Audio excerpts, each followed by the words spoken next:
I can't tell you how many times I've had an owner look me right in the eyes and tell me, Marcus, my team just can't sell. And every single time I hear this, I already know what's going to happen. Because after working with so many home service companies, I've come to realize something. The salespeople and the technicians usually aren't the problem. The owner has built a system that guarantees average. And today we're going to talk about the 5 mistakes that I see more often than not, that if you're making even one of them, money is literally flying out the door and you don't even realize it. And the first mistake happens before they ever even knock on the door. And I'm talking about you don't actually train them. And we're not talking about taking a riding along with Joe. In the office, baby. Going up.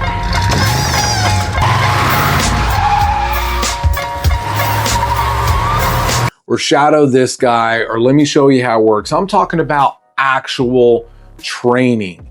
Do they actually know the product of what they're selling? If there's a problem, do they know how to actually discover the problem? Have you given them the ability to know what they're talking about? It's my old adage, brochure selling.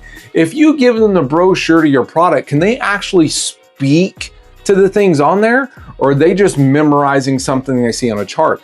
If they don't actually know the features and benefits and the usage of the things that they are selling and talking about, then they can't actually help people and you haven't actually trained them.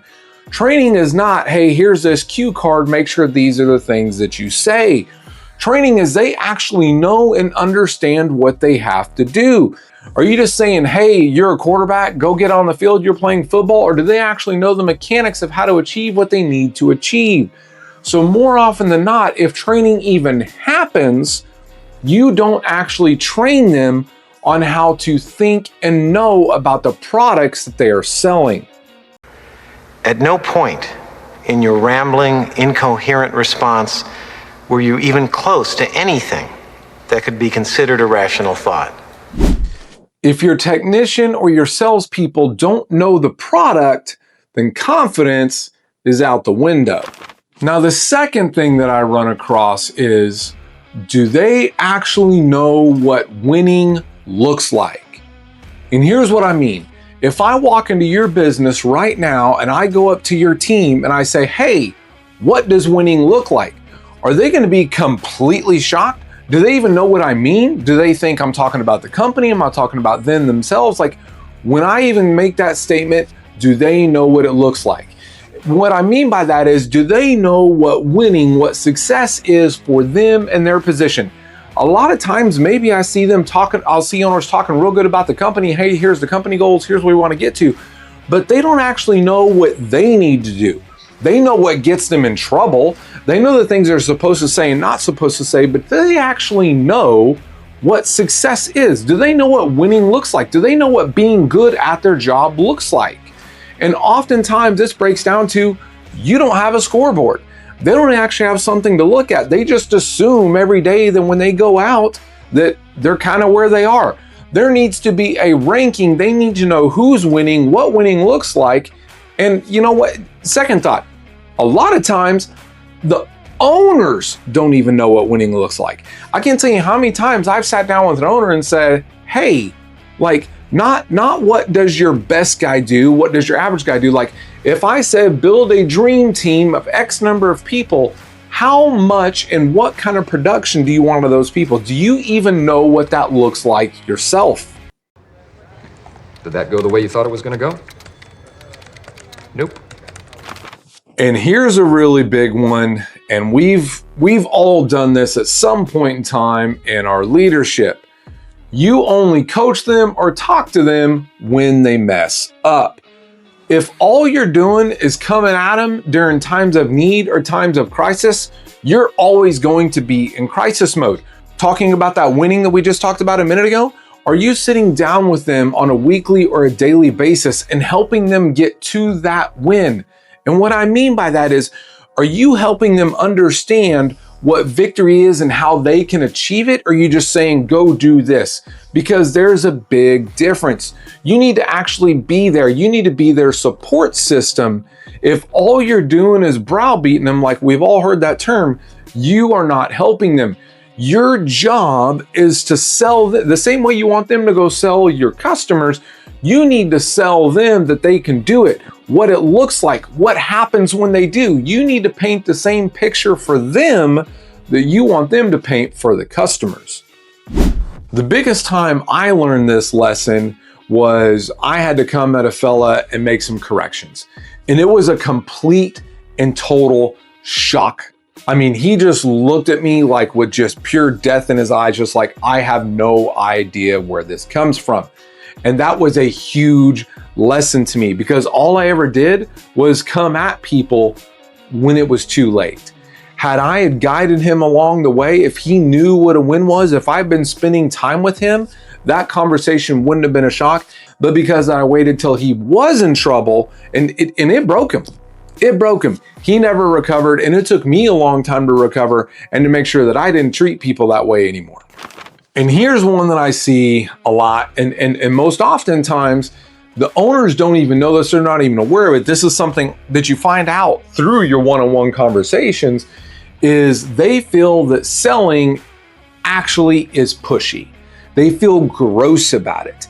And the reason they feel gross about it is most likely, going back to the first thing, they don't actually know how they're helping people. If they know that they are helping people and serving people, it's not going to feel pushy because they're actually accomplishing and giving something that they need. If you're in the home services industry, like you literally only deal with things people need. Like people need plumbing, people need roofs, people need HVAC, people need their lawn taken care of, they need bugs, like whatever. If it's something about the house, this is absolutely a need. But more often than not, because of the way owners talk to them and because of the goals that get set, all they ever think is, oh, I have to achieve this number so I don't get yelled at, in which case, yeah, that's why they feel pushy about it. So if your team feels like selling is pushy or gross, you need to reflect back and you need to figure out why that is. And most often it comes because they don't have the training and the knowledge, and they don't actually feel that they're serving people. They feel like they're just putting check marks on there so that they can get paid. And speaking of pay, this is going to lead right where we want to go. Your pay plan oftentimes just leads to average. A lot of times when I see owners set up pay plans where if it goes wrong, I'm okay. Or if it goes well, I'm like, we set up pay plans incorrectly all the time because we're trying to think of that bottom line, which you absolutely have to think of. You have to be concerned about the bottom line, because if your bottom line doesn't make it, you're not going to be able to make payroll anyway. So you do have to worry about the bottom line. Whoa, that was close. But when you design a pay plan, is it designed for your success as the owner only, or is it designed for their success? What are their incentives? If everybody makes the same thing, if your guy that's absolutely crushing is making the same thing as your guy that's absolutely just, well, shouldn't even have a job, then your pay plans are set up for average, and average is all you're going to get. Versus if you take your average guy, if your pay plan, the way your pay plan should be set, can your guy who's average, not bad, you shouldn't have bad people. If your guy's average on your team because you have a successful team, he should earn a good living. But your guy who's killing it, not only is he earning a good living, he's earning a great living. And your pay plan should incentivize that. I don't care if they're hourly, I don't care if they're salary, I don't care if they're commission. There should be incentives, whether it's through a bonus, whether it's through a commission, whether it's through a vacation. They need to be incentivized in some way, shape, or form to perform above and beyond. And if they perform above and beyond, you shouldn't have a problem paying them above and beyond. So before you go trying to hire another guy or trying to fire another guy or trying to find the best technician, I want you to ask yourself a question. If you hired the absolute best person right now, would they come in and crush it, or would your system just make them into another person that is average? Because I'll tell you right now, systems beat talent every single time. So if this video has helped you, then make sure to do the like and the share and the subscribe and all the things, because every single week we're going to be helping home service businesses make a system that is built on consistency and not luck.